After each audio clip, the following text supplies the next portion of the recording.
کالا جادو از قلم M.A. راحت۔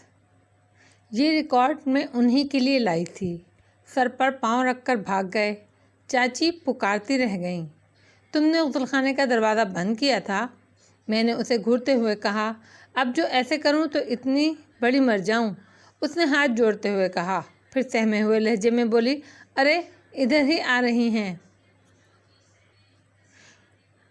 یہ تھا میرا نیا ٹھکانہ۔ میں یہاں کیسے آ گیا؟ یہ لوگ مجھے رتنا کہہ کر کیوں پکارتے ہیں؟ میں ان کا شناسہ کیسے ہوں؟ بار بار تو ایک جیسے واقعات نہیں ہوتے ہیں۔ اگر سرفراز کا ہم شکل نکل آیا تھا تو کہیں رتنا یا رتن کا ہم شکل تو نہیں ہو سکتا تھا۔ پھر یہ سب کچھ؟ آخر فیصلہ کیا کہ جو کچھ بھی ہے سکون سے برداشت کروں، انتظار کروں کہ صورتحال معلوم ہو جائے۔ یہ اندازہ تو ہو گیا تھا کہ میں رتنا میں نہیں پہنچ سکا جب بھوریا چرن کوئی اور چال چل گیا، مگر اس نے اس بار کیا کیا کچھ اندازہ نہیں تھا۔ نہ جانے چاند خان کہاں گئے۔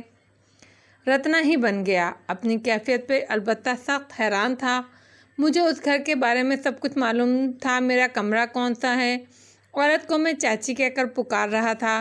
ایک اور نوجوان لڑکی سامنے آئی تو میں نے اسے رادھا کہا اور اس نے جواب بھی دیا۔ اس طلسمی کیفیت کا کوئی جواز نہیں تھا میرے پاس۔ دن بھر کوئی کام نہ کرنا پڑتا، عجیب سا گھرانہ تھا۔ 2-3 بار مردوں کی آوازیں بھی سنائی دیں، البتہ رات ہوئی تو دل اچھل کر حلق میں آ گیا۔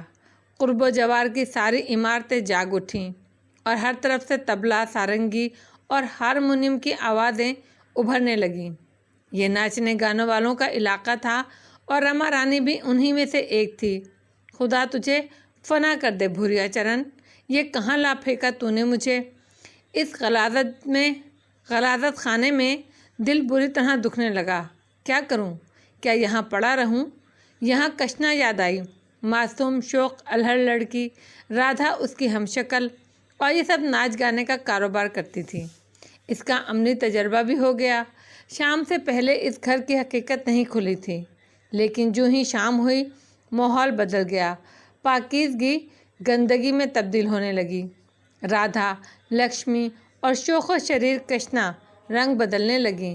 زرق و برق لباس، چہروں پر مصنوعی اشیاء کا نکھار، اور پھر وسیع و عریض کمرہ، سفید براق چاندنیاں، طبلہ، سارنگی، ہارمونیم، ان کے عقب میں نکیلی مونچھوں والے سازندے، سازوں کو درست کرتے ہوئے۔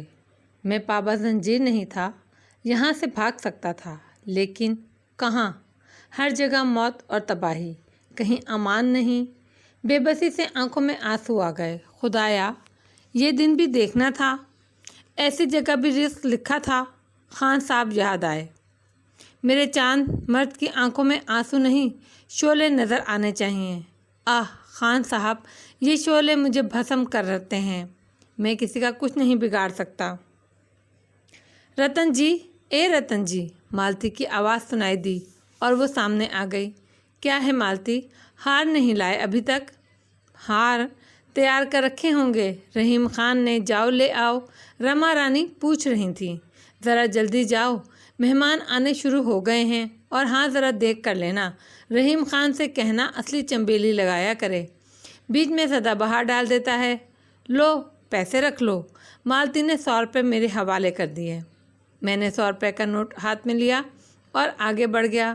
مجھے علم تھا زینہ کہاں ہے، ہار کہاں سے لانے ہیں، کیسے، آخر کیسے۔ سیڑھیاں اتر کر گلی میں آ گیا۔ بازار کی رونق عروج پر تھی۔ تر گلاب، موتیاں کڑا کڑ بول رہی تھیں، ریوڑیاں، لیلا کی انگلیاں، مجنو کی پسلیاں، ان کی صدائیں سنائی دے رہی تھیں۔ زیادہ تر پان والوں، پھول والوں اور عطر فروشوں کی دکانیں تھیں۔ بلندیوں سے طبلے ٹھوکنے کی آوازیں، ہارمونیم کی ری ری کی آوازیں سنائی دے رہی تھیں۔ دکانوں پر بورڈ لگے ہوئے تھے۔ دور سے عبدالرحیم گل فروش کا بورڈ نظر آ گیا اور میں اسی طرف چل پڑا۔ قدم من بھر کے ہو رہے تھے۔ کیا ہے یہ سب کچھ؟ آؤ رتنا، بڑی دیر میں آئے آج۔ عمر رسیدہ مگر کلف لگی نکیلی مونچھوں والے رحیم خان نے ایک بڑا سا پوڑا اٹھاتے ہوئے کہا، 20 ہیں پورے، گننا تو نہیں ہے؟ نہیں، میں نے پھنسے پھنسے لہجے میں کہا اور 100 روپے کا نوٹ رحیم خان کی طرف بڑھا دیا۔ کل تم 20 روپے یہیں چھوڑ گئے تھے۔ میں نے آواز لگائی مگر تم نے سنا ہی نہیں۔ کل میرا دل لرز گیا۔ ہاں میاں، یہ 20 روپے کل کے ہیں اور 20 یہ لو 40 ہو گئے نا؟ ہاں رحیم خان، کل بھی میں ہی آیا تھا ہار لینے۔ میں نے بمشکل پوچھا۔ کیا مطلب؟ رحیم خان بولے، کل میں ہار لے کر گیا تھا نا، تو اور کون لے جاتا؟ کل تو کچھ ترنگ میں تھے پیارے۔ رحیم خان ایک آنکھ دبا کر مسکرائے۔ کب سے لے جاتا ہوں میں یہ ہار؟ مہینوں ہو گئے۔ مگر بات کیا ہے؟ طبیعت تو ٹھیک ہے تمہاری؟ پچھلے ہفتے سے کچھ کھوئے کھوئے سے ہو۔ میرے اللہ! میرے منہ سے لرزتی آواز نکلی اور رحیم خان چونک پڑے۔ وہ پھٹی پھٹی آنکھوں سے مجھے دیکھ رہے تھے۔ کیا کہا تم نے؟ وہ بولے۔ کچھ نہیں، میں واپس مڑا۔ رحیم خان کی آواز کانوں میں گرم شیشے کی طرح اتر رہی تھی۔ مہینوں سے کچھ سمجھ میں نہیں آ رہا تھا۔ میں مہینوں سے یہاں ہوں۔ مہینوں سے؟ مگر کیسے؟ یہ میں ہی ہوں، کوئی اور نہیں۔ مگر میں تو پچھلی رات میں چاند خان کے ساتھ ریل میں سفر کر رہا تھا۔ پھر میں مہینوں سے یہاں کیسے ہوں؟ یہ ماحول، یہ لوگ، یہ سب کچھ جانا پہچانا کیوں ہے؟ کیا ہوا آخر میرے ساتھ؟ راستہ تک نہیں بھولا، بے خیالی کے عالم میں آیا، مگر انہی سیڑھیوں سے اوپر پہنچا تو جن سے اتر کر گیا تھا، حالانکہ ساری سیڑھیاں ایک جیسی تھیں۔ یہ تمام باتیں ذہن خراب کر رہی تھیں۔ اتنا اندازہ تو میں نے لگا لیا تھا کہ یہ سب کچھ بھوریا چرن نے کیا ہے، لیکن کیا کیا ہے یہ جاننا ضروری تھا۔ مالتی ہار لینے کے لیے کھڑی تھی، جلدی سے ہاروں کا پڑا لے کر چلی گئی اور میں اپنے کمرے میں جا کر بستر پر لیٹ گیا۔ رحیم خان نے کہا تھا کہ مہینوں سے میں اس سے ہار لے جاتا ہوں، اس کا کیا مطلب ہے؟ وہی کچھ ہم شکل والا معاملہ لگتا ہے۔ رتنا نامی کوئی میرا ہم شکل ہوگا، لیکن اتنے سارے ہم شکل، ہر جگہ میرا ایک ہم شکل موجود ہے۔ مالتی آ گئی، بولی، اندھیرے میں کیوں لیٹے ہو رتنا جی؟ لائٹ جلا دوں؟ رہنے دو مالتی، اندھیرا اچھا لگتا ہے۔ کچھ چاہیے؟ اس نے پوچھا۔ نہیں، آؤ بیٹھو۔ اندھیرے میں نہ بابا نہ، ہمیں اندھیرا نہ ہی اچھا لگے۔ تمہیں کوئی کام تو نہیں؟ اس وقت تو فرصت ملے ہے۔ اب 12 بجے مہمان چلے جائیں گے تو بڑا کمرہ صاف کر کے سوئیں گے۔ روشنی جلا دو اور بیٹھ جاؤ۔ یہ ٹھیک ہے۔ مالتی نے لائٹ جلائی اور پھر نیچے قالین پر بیٹھ گئی۔ مالتی، آج کیا تاریخ ہے؟ 19۔ مہینہ کون سا ہے معلوم ہے؟ ستمبر ہیں؟ اور میں اچھل پڑا۔ تمہارا دماغ خراب ہے؟ کاہے رتنا جی، آج 19 ستمبر ہے تو اور کیا؟ اوہ میرے اللہ! میرے منہ سے سرگوشی میں نکلا۔ میرے ہوش و حواس درست تھے، پاگل نہیں ہوا تھا، لیکن یہ مالتی کیا کہہ رہی تھی؟ یہ ستمبر کا نہیں، مارچ کا مہینہ تھا۔ چاند خان کا پہلے 18 مارچ کو رتولی جانے کا ارادہ تھا، لیکن اپنا کوئی کام ہونے کی وجہ سے وہ 17 مارچ ہی کو رتولی چل پڑے تھے۔ اس بات کو 5 ماہ گزر گئے۔ 5 ماہ! اگر واقعی ستمبر کا مہینہ ہے تو میرے یہ 5 ماہ کہاں کھو گئے؟ مالتی، میں تم سے کچھ پوچھنا چاہتا ہوں۔ وعدہ کرو گی کسی کو کچھ نہیں بتاؤ گی؟ بولو، وعدہ کرو گی مالتی؟ شکنتلا کے بارے میں پوچھو گے؟ شکنتا؟ ہاں رتنا جی، شکنتا کے بارے میں بات کرو گے تو ہم کچھ نہیں بولیں گے۔ رما رانی ہمارا سر گنجا کر دیں گی، پہلے بھی تمہاری وجہ سے پٹ چکے ہیں۔ شکنتا کون ہے؟ جانتے ہیں؟ آ گئے نا اسی پر؟ ارے ہاں، ہمیں سب پتہ ہے، سب ہمارے ہی دشمن ہیں۔ نہیں، میں شکنتا کے بارے میں کچھ نہیں پوچھوں گا۔ لو، پوچھے جا رہے ہو اور کہتے ہو نہیں پوچھوں گا۔ ویسے ہماری مانو تو رتن جی، شکنتا کے پھیر میں مت دو، وہ تم سے زیادہ پاگل ہے، تمہیں بھی بیچ چوراہے پر مروا دے گی۔ تم مجھے کب سے جانتی ہو مالتی؟ تمہیں جب سے تم یہاں آئے ہو۔ میں کب آیا تھا؟ ہولی چلی جب تم یہاں آئے تھے۔ ٹھہرو بتاتی ہوں۔ وہ انگلیوں پر حساب لگانے لگی، پھر بولی، پورے 5 ماہ ہو گئے، 5 مہینوں سے میں یہاں ہوں۔ تو اور کیا؟ کہاں سے آیا تھا میں؟ انجانا پور گئی تھی رما رانی سکھ یاترا کو، وہیں تم شوکا کے مندر کنارے دھونی رمائے بیٹھے تھے۔ رما رانی کو دیکھا تو ماں کہہ کر ان سے لپٹ گئے۔ جمعہ استاد نے لٹھی دے مارا تو ہوتا تمہارے سر پر، مگر رما رانی کو اپنا رتن یاد آ گیا۔ جیتا ہوتا تو تمہارے برابر ہوتا۔ انہوں نے جمعہ استاد کو روکا، بعد میں پتہ چلا کہ تم باولے ہو اور سچ مچ تم تھے بھی نرے باولے، نہ کھانے کا ہوش نہ پہننے کا۔ رما رانی کو رتن یاد نہ آتا، بھلا تم یہاں لائے جاتے، مگر ان کے من میں ممتا کی گنگا بہنے لگی تھی۔ وہیں تو مرا تھا ان کا رتن، مطلب ہے انجنا پور، گاڑی کے نیچے آ گیا تھا۔ اور پھر رما رانی انجنا پور ہی میں اس کی ارتھی جلا کر آئی تھیں، مہینوں باولی رہی تھی اس کے لیے۔ حالانکہ تم جانتے ہو رتن جی، ان جگہوں پر بیٹوں سے زیادہ پیار نہیں کیا جاتا، مگر اکیلے جو تھے رما رانی کے، 3 لڑکیاں رما رانی کی بڑی بہن اوما رانی کی ہیں۔ چچی کہتی ہیں، مگر تم یہ سب کیوں پوچھ رہے ہو؟ تو میں رما رانی کا رتن نہیں ہوں، میں نے کہا، اور مالتی ہنس پڑی۔ بڑی سادہ سی عورت تھی، کہنے لگی، لو جی، رتن مر ہی گیا تو بھلا کیسے ان کے رتن تم ہو سکتے ہو؟ مگر انہوں نے تمہارا نام رتن ہی رکھ دیا، اور بڑے پیار سے تمہیں رتنا یا رتن کہہ کر پکارتی ہیں، اور جب سے میں انہی کے پاس ہوں۔ مگر میں نے رما رانی کو اپنا نام نہیں بتایا کیا؟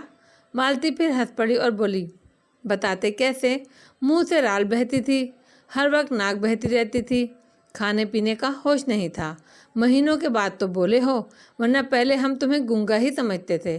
ویسے ترویدی کے علاج سے تمہیں فائدہ ہوا، مگر تم باولے کیسے ہو گئے تھے رتن جی؟ میں ٹھنڈی سانس لے کر رہ گیا۔ اب ہمیں تم باولا کر رہی ہو۔ جو انکشاف مجھ پر ہوا تھا وہ بہت سی حقیقتوں سے روشناس کرا رہا تھا، مگر یہ اندازہ نہیں ہوا کہ یہ سب کچھ کیسے ہوا۔ 5 مہینے کھو گئے تھے میرے، پورے 5 مہینے۔ کیسے؟ کیا چکر چلایا تھا اس خبیث بھوریا چرن نے؟ اس بار کیا چکر چلا دیا؟ چاند خان صاحب کو تو وہ اس بزرگ کے دیے ہوئے تعویذ کی وجہ سے کوئی نقصان نہیں پہنچا سکا تھا، لیکن راستہ ضرور روکا ہوگا اس نے، اور کامیاب ہو گیا کمبخت۔ خدا اسے غارت کرے، پتہ نہیں بیچارے چاند خان پر کیا گزری ہوگی، کہاں کہاں مجھے تلاش کرتے پھر رہے ہوں گے۔ مگر میں پاگل کیسے ہو گیا؟ بڑی الجھنیں باقی تھیں ابھی، لیکن کم از کم اندازہ ضرور ہو گیا تھا کہ میں کسی رتن کا ہم شکل نہیں، بلکہ دماغی خرابی ہو گئی تھی میرے اندر، اور بھٹکتا پھر رہا تھا۔ رما رانی مجھے یہاں لے آئیں، مگر میری دیوانگی کی وجہ کیا تھی؟ ایک سوال اور کیا میں نے مالتی سے، مالتی، تمہارے اس شہر کا نام کیا ہے؟ ارے یہ بھی یاد نہیں تمہیں؟ بتا دو مالتی، بہت سی باتیں مجھے یاد نہیں۔ اب ہمیں باولا کر دو گے تم؟ شکتی نگر کا نام نہیں جانتے تم؟ اور میرا دل اچھل کر حلق میں آ گیا۔ تو یہ وہی جگہ تھی جہاں چاند خان رہتے تھے، شکتی نگر۔ یہ شکتی نگر ہی ہے نا؟ میں نے بے یقینی کے ساتھ مالتی سے پوچھا۔ باولا کر کے چھوڑو گے؟ لو، ہم نہیں بیٹھتے تمہارے پاس، جا رہے ہیں، جسے دیکھو ہمارا مذاق اڑاتا ہے۔ وہ اٹھی اور باہر نکل گئی، لیکن میرا دماغ سائیں سائیں کر رہا تھا۔ بھوریا چرن، صرف بھوریا چرن، بھلا اور کون ہو سکتا ہے ان واقعات کے پیچھے؟ مگر چاند خان، اگر یہ شکتی نگر ہی ہے تو پھر مجھے فوراً چاند خان سے ملنا چاہیے، ان کی خبر لینی چاہیے۔ بیچارے تھک ہار کر بیٹھ گئے ہوں گے، نہ جانے کس طرح مجھے ان سے الگ کر دیا گیا ہوگا۔ دل بے چین ہونے لگا، جی تو چاہا اسی وقت باہر نکل جاؤں، راستہ تلاش کر ہی لوں گا۔ ویسے بھی شکتی نگر کے ان علاقوں سے اجنبی نہیں تھا جہاں چاند خان صاحب رہتے تھے۔ باہر نکلوں گا تو پتہ چل ہی جائے گا۔ اس دوران کبھی اس طرف نہیں آنا ہوا تھا، اور آنے کا کوئی جواز بھی نہیں تھا۔ رات نہ جانے کس طرح گزاری۔ 12 بجے کے بعد اس علاقے میں مکمل سناٹا چھا گیا، اور ویسے بھی بس یہی لمحات ہوا کرتے تھے یہاں زندگی کے۔ مجھے اب پوری طرح یہ احساس ہو گیا تھا کہ بہت سی باتیں میری شناسا کیوں ہیں، لیکن یہ 5 مہینے میری نگاہوں سے اوجھل کیسے رہے؟ روز اول ہی مجھے کیوں نہ معلوم ہو گیا کہ میں کسی اجنبی جگہ آ گیا ہوں؟ مالتی کہتی تھی کہ میں پاگل ہو گیا تھا، ہو سکتا ہے، مگر ان 5 مہینوں نے مجھے فائدہ بھی پہنچایا تھا۔ پولیس کی نگاہوں سے 5 مہینے تک دور رہا، اور اب شاید میری تلاش میں اس قدر شدت بھی نہ رہ گئی ہو۔ خدا کرے چاند خان صاحب مل جائیں تو ایک بار پھر ان سے درخواست کروں گا کہ مجھے رتولی لے جائیں۔ وہ کمبخت بھوریا چرن کب تک میرا راستہ روکے گا؟ رات ہی کو میں نے اپنے دل میں کچھ اور فیصلے بھی کیے تھے۔ یہ اندازہ تو مجھے ہو ہی گیا تھا کہ میں 5 ماہ تک ذہنی عدم توازن کا شکار رہا تھا، اور یہ وقت عالم دیوانگی میں گزرا ہوگا۔ لیکن یہ بھی بڑی اچھی بات تھی کہ رما رانی نے سب کچھ کیا تھا میرے لیے، بے لوث، بے غرض۔ وہ جو کچھ بھی تھی، ماں کا جذبہ ابھرا تھا ان کے دل میں۔ جانور تک اس جذبے میں کھوٹ نہیں رکھتے، وہ تو انسان تھیں۔ چنانچہ اب کوئی ایسی بات نہیں رہ گئی تھی جس سے پرہیز کرتا۔ اگر مجبوری ہی ہوئی تو کچھ وقت اور یہاں گزاروں گا اور ایک بار پھر خود کو حالات سے لڑنے کے لیے تیار کروں گا۔ ہاں، اگر تقدیر ساتھ دے اور چاند خان بددل نہ ہو گئے ہوں تو ایک بار پھر ان کے ساتھ بزرگ کے مزار پر جانے کی کوشش کروں گا۔ نہ جانے رات کے کون سے حصے میں نیند آئی، مگر صبح جلدی جاگ گیا، اور جاگنے کی وجہ وہ سنگترا تھا جو کھلی کھڑکی کے راستے اندر آیا تھا اور زور سے میرے سینے پر پڑا تھا۔ آنکھ کھلی تو چوٹ کا احساس ہوا، ٹٹول کر دیکھا تو سنترا ہاتھ لگا۔ یہاں تو ہر چیز سے خوف کھانے کی عادت پڑ گئی تھی۔ سنترا پکڑ کر اٹھ گیا، خوفزدہ نظروں سے چاروں طرف دیکھا۔ کھلی کھڑکی نظر آئی اور قدم اس طرف بڑھ گئے۔ کھڑکی کے آگے گلی تھی اور گلی کی دوسری طرف ایک عمارت میں اس جیسی ہی کھڑکی، اور کھڑکی میں سفید ساڑی، سفید چہرہ، گھٹاؤں جیسے بے پناہ بال جو نیچے نہ جانے کہاں تک چلے گئے تھے۔ اس نے دونوں ہاتھ جوڑ کر ماتھے سے لگائے۔ مجھے ہی مخاطب کیا گیا تھا اور ہندو طریقے سے مجھے یہ سلام کیا گیا تھا، مگر مجھے کیوں؟ اسی وقت عقب سے دروازہ پیٹا جانے لگا اور میں اچھل پڑا۔ دروازہ جس زور سے پیٹا جا رہا تھا، اس میں بڑا ہیجانی انداز تھا۔ شاید پھر کوئی مصیبت آ گئی، پھر کوئی نیا کھیل۔ سامنے والی لڑکی کچھ اشارے کر رہی تھی، میری سمجھ میں کچھ نہیں آیا۔ آخر میں وحشت زدہ انداز میں کھڑکی کے پاس سے ہٹ آیا اور دروازے پر پہنچ گیا۔ پھر دروازہ کھول دیا۔ کشنا تھی، دھلی نکھری کشنا۔ دروازہ کیوں بند کیا تھا؟ وہ غرائی۔ میں منہ کھول کر رہ گیا۔ بولو، دروازہ کیوں بند کیا تھا؟ کیا ہو گیا؟ میرے منہ سے خوفزدہ سی آواز نکلی۔ اندھے ہیں نا ہم سب؟ کیوں اندھے ہیں؟ وہ مجھے دھکا دے کر اندر گھس آئی۔ بری طرح غصہ تھی، ادھر ادھر دیکھ رہی تھی۔ اس سے پہلے کہ میں کچھ بولتا، کیا پھینکا تھا اس نے؟ بتاؤ، کیا نشانہ باندھ کر پھینکی تھی؟ یہ میں نے سنترا سامنے کر دیا۔ سنترا؟ اس نے ایک ہاتھ سے چھین لیا، پھر غرائی۔ تو یہ ہوتا ہے، صبح ہی صبح یوں جگایا جاتا ہے راجکمار جی کو، اور راجکمار جی اب دروازہ بند اور کھڑکی کھلی چھوڑ کر سوتے ہیں۔ ارے تم پاگل ہو، پاگل ہو تم، سارے کھیل اچھی طرح جانتے ہو اور بنے ہو پاگل۔ میں بتاؤں گی، پاگل چچی ہے، سمجھے؟ پاگل ہم سب ہیں۔ تم تو بالکل ٹھیک ہو۔ میں میرے حلق سے بامشکل نکلا، چلو پھینکو اسے گلی میں میرے سامنے۔ وہ مجھ پر جھپٹی اور میں کھڑکی کی طرف دوڑا۔ میں سنترا گلی میں پھینک رہا تھا۔ سامنے والی کھڑکی بند ہو چکی تھی اور اب وہاں کوئی نہیں تھا۔ کشنا میرے پیچھے تھی اور میں حونقوں کی طرح اس کا چہرہ دیکھ رہا تھا۔ یہ سب کچھ اضطرابی انداز ہی میں ہوا تھا۔ دوبارہ دراصل سو کر جاگا تھا، حواس بحال نہیں ہوئے تھے۔ پھر میں جس بحران سے گزر رہا تھا، اس میں قوت ارادی کچھ نہیں رہ گئی تھی۔ چنانچہ کشنا نے جو رویہ اختیار کیا تھا، اس سے مرعوب ہو گیا تھا اور اسی کیفیت نے میری دیوانگی کا بھرم رکھ لیا۔ مگر یہ کشنا صاحبہ، ان کا انداز کیا کہہ رہا ہے؟ وہ اب بھی شعلہ بار نگاہوں سے مجھے دیکھ رہی تھی۔ کیوں کھولی تھی تم نے کھڑکی؟ میں نے نہیں کھولی تھی، ہوا سے کھل گئی ہوگی، اس نے طنزیہ انداز میں کہا۔ ہاں شاید، آنکھیں پھوڑ دوں گی تمہاری، ٹیٹوا دبا دوں گی، سمجھے؟ اس نے غراتے ہوئے کہا۔ رما رانی اچانک کمرے کے دروازے سے اندر داخل ہوئیں۔ انہوں نے شاید کشنا کے آخری الفاظ سن لیے تھے۔ کیا ہوا؟ کیا بات ہے کشنا؟ کچھ نہیں، وہ جھٹکے دار لہجے میں بولی اور پلٹ کر جانے لگی۔ رما رانی نے اس کی آستین پکڑ لی تھی۔ یہ تم مجھ سے بات کر رہی ہے، دماغ میں خشکی ہو گئی ہے کیا؟ وہ شکنتا کیا سمجھتی ہے خود کو؟ بہت خوبصورت ہے، وہ سب کو پاگل بنا سکتی ہے۔ بیچارے پاگل کے پیچھے کیوں پڑ گئی ہے؟ اور یہ اس کے ایک اشارے پہ کیسے ہوش میں آ جاتا ہے؟ اس کا ہر اشارہ کیسے سمجھ لیتا ہے؟ وہ سنترا پھینک کر اسے جگاتی ہے اور یہ کھڑکی پر پہنچ کر اس کے درشن کرتا ہے، پوجا کرتا ہے اس کی، اور ہم اسے پاگل سمجھتے ہیں۔ کشنا کا لہجہ عجیب تھا۔ رما رانی نے کھلی کھڑکی کی طرف دیکھا اور پھر کشنا کی طرف، اور پھر ایک ٹھنڈی سانس لے کر بولی، پاگل تو تم بھی ہو کشنا، کیا تم پاگل نہیں ہو؟ کشنا نے کوئی جواب نہیں دیا۔